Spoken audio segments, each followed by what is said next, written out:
हम बात करते हैं इंग्लिश के ग्रेड 9 का जो इंग्लिश का पेपर है उसके सब्जेक्टिव पेपर की कि वो किस तरह से आएगा। पहले वीडियो में मैंने पहली 2 वीडियोस में आपको मैंने इसका ऑब्जेक्टिव सारा डिटेल में समझा दिया। अब हम बना रहे हैं वीडियो सब्जेक्टिव के ऊपर।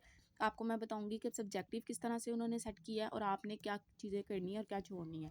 सब्जेक्टिव टाइप का पहले मतलब मैं आपको बता दूँ कि सवालिया पेपर होता है जिसको हम हिस्सा इंशाइया भी बोलते हैं। ठीक हो गया। सो मैंने ये फोकस किया है। 9th क्लास आपको क्लियर नज़र आ रहा होगा। अब मैं आपको इसकी रीडिंग करके बता देती हूँ कि ये क्या लिखा हुआ है, इसका क्या मतलब है। This section will contain 7 short answer questions. Each short answer question will be asked from the exercises of the textbook. The detail is as follow. वो कह रहा है कि ये वाला जो सेक्शन होगा, सेक्शन इसको आप 1 कह लें, ठीक है। सब्जेक्टिव टाइप का पहला सेक्शन जो होगा वो आपका 7 शॉर्ट क्वेश्चंस पे मुश्तमिल होगा, ठीक है। आपसे इसमें शॉर्ट क्वेश्चंस पूछे जाएंगे आपकी एक्सरसाइज से, ठीक है। और अब वो कह रहे हैं डिटेल उसकी है। अब वो एक्सरसाइज अभी यहाँ पे फिर टेक्स्ट बुक की बात हो रही है। 9th क्लास जो आपकी इंग्लिश की टेक्स्ट बुक है, पहले हिस्सा उसमें से बनता है। अब ये देखें, वो कह रहा है 7 शॉर्ट क्वेश्चंस जो हैं वो ये पोर्शन जो होगा 7 शॉर्ट क्वेश्चंस पे मुश्तमिल होगा और आपसे ये जो सवाल वो पूछेगा वो आपकी टेक्स्ट बुक में से पूछेगा। सवाल नंबर 2 से अब शुरू करें क्योंकि पहला क्वेश्चन जो है वो हमारा एमसीक्यूज हो गया। अब सवाल नंबर 2 सवालों पे आ गया। Part A. अच्छा, मैं यहाँ पे एक चीज़ बता दूँ, उन्होंने चेंजिंग क्या की है। जब पहले 9th का पेपर होता था ना इंग्लिश का, तो जो क्वेश्चन 2 होता था वो उसका सिर्फ एक ही पार्ट होता था। लेकिन स्मार्ट सिलेबस आने की वजह से और बुक की चेंजिंग की वजह से कि थोड़े बहुत चैप्टर्स जो हैं वो चेंज हो गए हैं। अब आपका क्वेश्चन 2 जो है उसने 2 हिस्सों में डिवाइड कर दिया है। स्टूडेंट्स को पता ही होगा जो प्रीवियस जिन्होंने सिलेबस पढ़ा है, पहले वो एक ही पार्ट अटेम्प्ट करते थे, अब उनको 2 पार्ट अटेम्प्ट करने पड़ेंगे क्वेश्चन 2 के, ठीक है।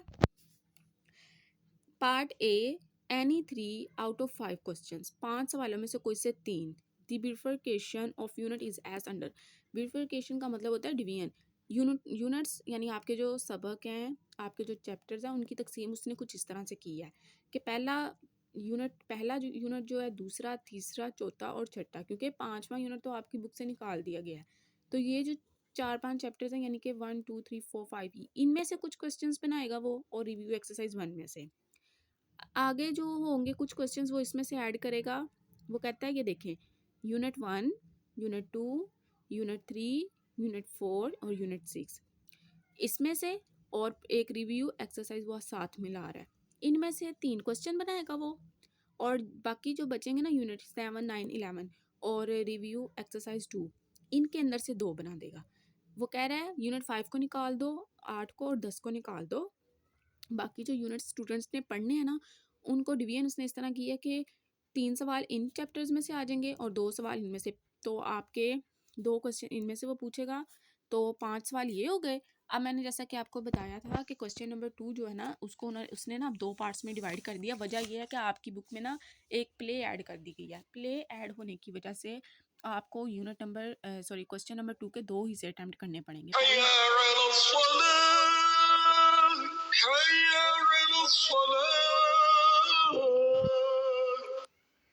अजान की ब्रेक आ गई थी। पहले ऐसा नहीं होता था, लेकिन अब आपके जो इंग्लिश की टेक्स्ट बुक है ना उसके अंदर प्ले आ जाने की वजह से आपके क्वेश्चन नंबर 2 को 2 पार्ट्स में डिवाइड किया गया। अब 5 सवाल तो आपके वो पीछे बन गए। पार्ट बी जो होगा वो कह रहा है एनी 1 आउट ऑफ 2, इसका मतलब है 2 सवालों में से कोई सा एक। The content is as follow. अब वो किस तरह से डिवीजन हुई है ये देखें। यूनिट नंबर 11 जो आपने पढ़ना है ना वो आपकी प्ले है।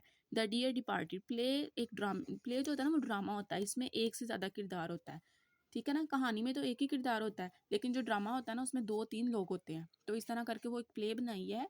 तो वो कहता है कि रिव्यू एक्सरसाइज नंबर 2 और प्लेस पोर्शन ओनली। वो कहता है कि जो पार्ट बी बनेगा ना आपका सवाल नंबर 2 का, वो सिर्फ और सिर्फ आपकी प्ले में से बनेगा। उसमें से 2 सवाल उठाए जाएंगे, आपने कोई सा एक करना है, ठीक है। तो 2 सवाल यहाँ पे हो गए और 5 पीछे, 7 हो गए। आपने इनमें से करने कितने हैं ये देखिए। उसने कहा था ना कि 7 शॉर्ट क्वेश्चंस पे ये हिस्सा मुश्तमिल होगा। आपके 7 क्वेश्चन पूरे हो गए। 3 यहाँ से उठाएगा, 2 यहाँ से, 5 हो गए, 2 प्ले में से आ जाएंगे, 7 सवाल हो गए। अब आपको वो बताता जाएगा कि 7 करने कितने कितने हैं। अब करने कितने हैं, एक आप प्ले का अटेम्प्ट करेंगे,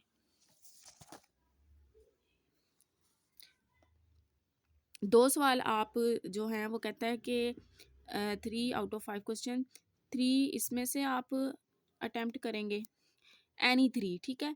तो any 3 out of 5 questions the division is, इसमें से वो 3 सवाल उठाएगा, इसमें से 2, 5 हो गए, ठीक है।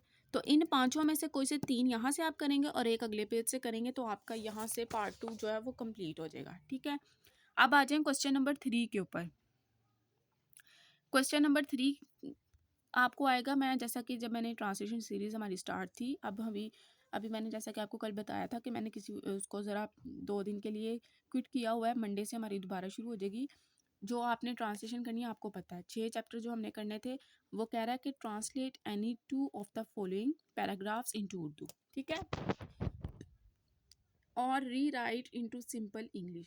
अब मैंने आपको यहाँ एक और बात बताई थी कि ट्रांसलेशन तो सारे बच्चे ही करते हैं, ठीक है, मोस्टली मेजोरिटी जो है स्टूडेंट्स की वो ट्रांसलेशन अटैम्प्ट करती है, लेकिन जिन बच्चों का मीडियम इंग्लिश है और जिन बच्चों को पता है कि उनकी टेंसेस पे ग्रिप बहुत अच्छी है, ठीक है, उनको टेंसेस बहुत अच्छी तरह आते हैं, ग्रामर स्ट्रॉन्ग है, तो ये आगे जो लिखा हुआ है ना री राइट इनटू सिंपल, ये उनके लिए है। वैसे मोस्टली स्टूडेंट्स जो हैं वो ट्रांसलेशन ही करते हैं, 80% स्टूडेंट्स ट्रांसलेशन अटैम्प्ट करते हैं, लेकिन जो बहुत ज़्यादा नहीं, लेकिन आप यूँ कह लें कि 5 to 10% स्टूडेंट्स होंगे जो री सिंपल इंग्लिश में जो है पैराग्राफ लिख के आते होंगे।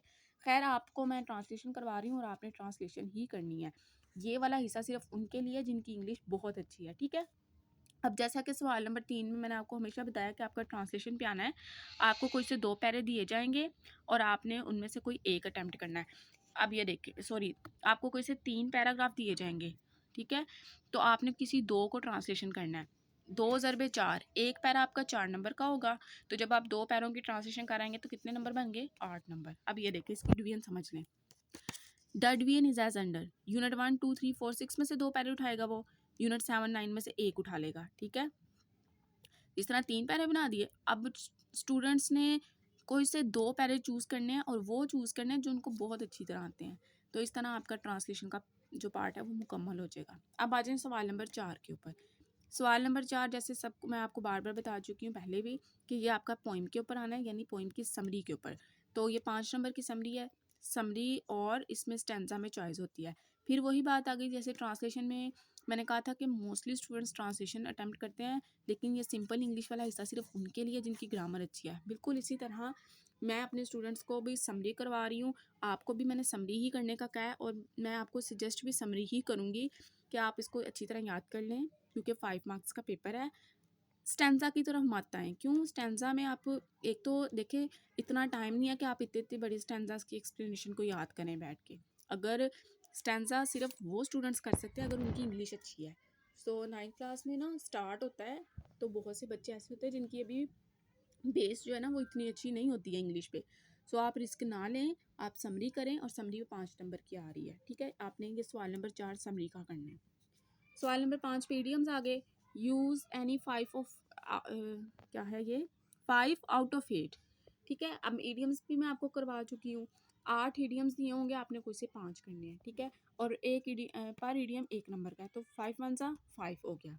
तकसीम इस तरह से की हुई है कि आपकी जो बुक है ना टेक्स्ट बुक, उसके यूनिट नंबर 1 2 3 4 और 6 में अगर कुछ इडियम्स दिए होंगे लास्ट पे, वो वहाँ से आ जाएंगे और कुछ आपकी यूनिट 7 9 और 11 में से आ जाएंगे, ठीक है। इस तरह करके आपका इडियम का पोर्शन उसने अरेंज किया है। अब आ जाए ग्रामर के पोर्शन पे। यहाँ पे अब आपकी ऊपर तक तो तकरीबन आपकी क्वेश्चन नंबर 4 तक आपकी टेक्स्ट बुक ख़त्म हुई है, क्वेश्चन नंबर 5 से आपकी ग्रामर स्टार्ट हो गई है।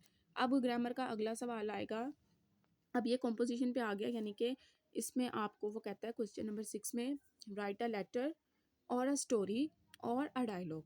अब जैसे मैंने आपको बताया था कि क्वेश्चन नंबर 6 में स्टूडेंट्स को तीन चॉइस होती हैं, या तो ख़त कर लें, या कहानी लिख लें, या मुकालमा कर लें। तो आपकी मर्ज़ी है, जो आपको अच्छी तरह आता है आपने वही करना है। मैं अपने स्टूडेंट्स को लेटर करवाती हूँ और मैंने लेटर सीरीज़ जो है वो अपलोड कर दी हुई है। ये आपका 8 नंबर का सवाल होगा, चाहे आप डायलॉग करके आएँ, चाहे कहानी करके आएँ, चाहे लेटर, ठीक है।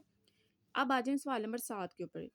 ये आएगा कॉम्प्रीहेंशन पैसेज के ऊपर, और आपको मैंने पहले ही बताया था कि कॉम्प्रीहेंशन पैसेज के ऊपर मैं एक वीडियो बना चुकी हूँ। फिर बता देती हूँ कि ये सवाल जो है आपका 10 नंबर का आएगा और एक ही आएगा। आपकी बुक के अंदर 15 अनसॉल्व और 10 सॉल्व पैसेज हैं, इनको जमा करें तो 25 बनते हैं। आपने ये 25 के 25 पैसेज हैं अच्छी तरह तैयार करने हैं, क्योंकि कोई सा एक आना है और 10 नंबर का होगा। अब आ जाए लास्ट क्वेश्चन, लास्ट और सेकंड लास्ट पे, ये स्टूडेंट्स ने करना ही करना है। क्वेश्चन नंबर 8 जो है आपका टेंसेस के ऊपर आएगा, और क्वेश्चन 9 जो होगा वो टेंसेस की एक्टिव पैसिव पे आएगा। ठीक हो गया। अब जैसा कि आपको पता है कि 9th क्लास में टेंसेस जो है वो इंक्लूड कर दिए गए हैं सिलेबस के अंदर, 12 के 12 टेंस आपने करने होते हैं, और जब टेंस कर लेते हैं फिर स्टूडेंट्स उसके पैसिव करते हैं। ठीक हो गया। सवाल नंबर 8 में आपको टेंसेस आएंगे, और सवाल नंबर 9 में आपसे वो इसके कहेगा कि इनको पैसिव वॉइस में चेंज करे। तो ये दोनों पार्ट्स जो हैं ना देखें। अच्छा, एक चीज़ मैं आपको ये बता दूं कि सवाल नंबर 9, 8, 7, 6, 5 और 4 तक कोई चीज़ चेंज नहीं हुई है, बिल्कुल एज इट इज़ जैसे पुराना पेपर इंग्लिश का बन गया था वैसे ही आ रहा है। जहाँ चेंजिंग हुई है वो मैंने आपको बता दी है। बाकी क्वेश्चन नंबर 4 से लेके 9 तक एज इट इज़ चला आ रहा है। ठीक है, आपको कहीं उसने ये नहीं कहा कि ये भी छोड़ दें वो भी छोड़ दें। आपने 12 के 12 टेंस करने हैं। जब आप वो टेंसेस कर लेंगे फिर आपने उनके एक्टिव पैसिव की प्रैक्टिस करनी है, और इसके बाद आपका यहाँ पे पेपर होता है ख़त्म। आई होप कि आपको यहाँ तक समझ आ गई होगी। अब इसका पेपर जो आपको किस तरह से आएगा उसका मैं आपको मॉडल पेपर जो वो मैं आपको नेक्स्ट वीडियो में दिखा देती हूँ। So stay connected and stay blessed.